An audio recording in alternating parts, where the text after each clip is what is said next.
Sports for Real again with Coach Hall. You know, modern day Palatka High School opened in the fall of 1977, so this class here, 2023, marks the 46th edition.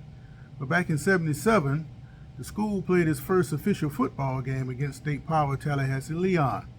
They also played Leon in 78. The capital city took both of those games, and just so happened they didn't meet again until 1981.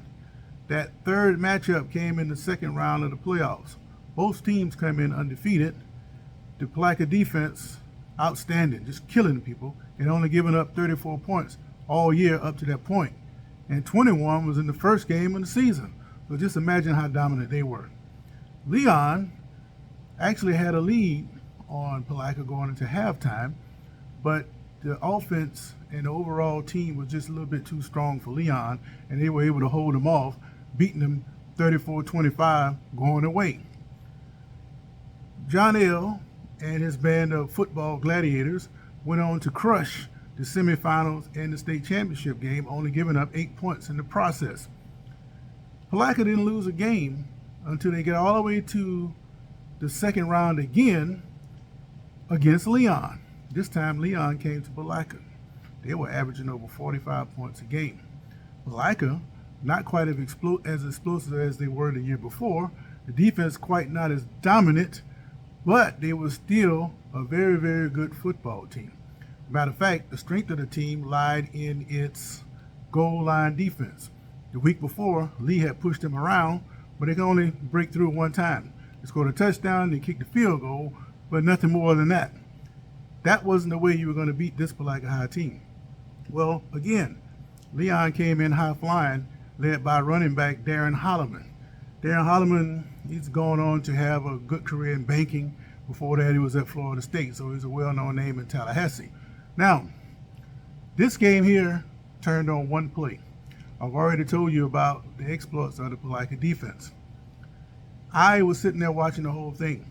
You know, back then, and even now, the kids, when they go to the high school games in our area, they just walk around the field all day. They just walk and talk and socialize. I did some of that, but for the most part, I went to these games to see the game, especially with matchups like this. But the play I'm talking about, I'm sitting in my normal spot. I'm on the visitor side, somewhere between the 35 and 45 yard line, right before midfield on the scoreboard side. This particular play, I saw the snap of the ball. Something caught my attention. I looked to the right. Next thing I know, Holloman, he's got the ball, and he's running with it to his right, and he's looking back to the left like that. I don't know what he saw, but I saw Jarvis Williams flash up to come up to try to force the play inside. Well, Jarvis got too far inside, and that opened up the gate. Darren Holloman, a 4.3 sprinter, he was gone. And when I say gone, he was gone.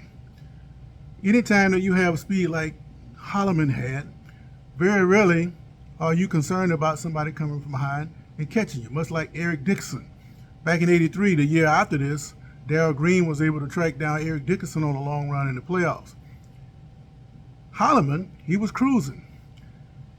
Jarvis, all of a sudden, who had made the mistake of opening up the gate, ran Holloman down. Caught him inside the 5 yard line and brought him down at about the 2. Today you would call that a horse tackle. We weren't worried about that. He was just trying to get the man on the ground. But the important thing about it is, in the paper after the game, it was written up, they was trying to figure out how can a 4.3 running back get tracked down by a cornerback with the exact same speed. Because they say that Jarvis ran a 4.3. At any rate, he tracked him down. But that's where the adventure started. Leon had first and goal at about the 2 yard line. And I told you before, the strength of this Palatka defense was this goal line defense. You can push them around all day, but once you got inside that 5, they were closing the door most of the time. And just so happened, it shut Leon down. Bam, bam, bam, 4 straight plays. And it wasn't the first time they had stopped Leon in scoring position. Leon had moved the ball all night. They did score 1 touchdown. They threw a fade pass over to the left side away from Jarvis. I think that was either Ricky Mulberry or Hayes that he caught that ball over. Just happened to be the son of one of the Florida State coaches. I want to say it was Jimmy Ray Stevens, but it might not have been him. It might have been the other guy. But anyway, They end up going to overtime. And again, overtime rules, you put the ball on the 10-yard line. So that's basically the goal line defense again. And what ended up happening, they turned Leon away. And on fourth down, they tried to throw a pass and went incomplete. And that was it. Black ended up winning 14-7 in overtime. But going back to that play, I didn't know it at the time, but that play changed the fortune of 4 football teams. The first team, Leon, who ended up losing, they were gone. They were probably the best team in the state. Secondly, Palatka, they go to Osceola. They were beat up, but not trying to make any kind of excuses. It went down to Osceola and ended up losing 14-7. They lost that game on 3 plays. Chicken Rivers, the little running back, had to be about 150 pounds, broke loose for 2 80-yard touchdown runs. And when they were trying to close the game out, he got a key first down to ice it. Now, a lot of those guys, most of those guys I ever talked to about the game, to a man, they felt cheated. But that's here nor there. It put Kissimmee in a position where they had to play and beat a team with Palatka, who had won 26 straight games. They beat them the only way they could beat them, and that was with the big play.